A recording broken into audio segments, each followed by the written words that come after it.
Over the past few days, we've shown you the components of the Pyromancers Fire Witch build. Now let's see in action. The Fire Witch build relies heavily on the proper sequencing of skills. Using certain skills that currently benefit from our chosen nodes and mods will enable follow-up skills to be more effective. At 6 seconds, Overheat has the shortest cooldown of our skills, so we will start with that, especially as it will maximize our build's efficiency. Using Overheat will provide us with an anomaly power boost, but it will additionally damage all enemies in the area and mark them. Marked enemies take additional damage and will be able to see their nameplates even when they are hidden behind level geometry. Think of Overheat as a sonar of sorts. Seeing enemy nameplates makes aiming our phaser beam that much easier. Phaser deals a ton of damage, but it will also apply the burn status to enemies. Now we just throw in 2 of our eruption skills into the mix and watch the body parts rain upon us. A quick use of our refreshed Overheat skill will ensure that enemies continue to suffer from our debuffs.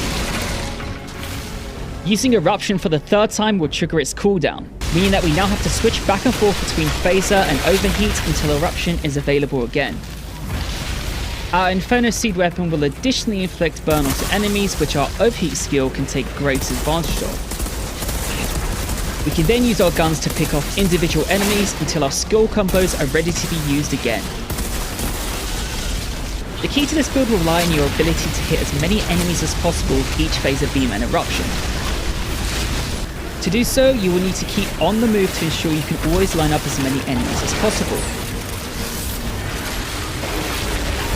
And for the moments in between all that, your Inferno Seed can deal plenty of damage. In short, the skill sequence for the Fire Witch is as follows: Overheat, Phaser, Eruption, Eruption, Overheat, Eruption, Phaser,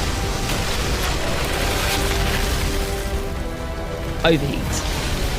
So that is the Fire Witch build. Note that this is simply an example build that some of our team like to play with. It's just one of 4 classes, each of which has access to 8 skills and thousands of mod combinations.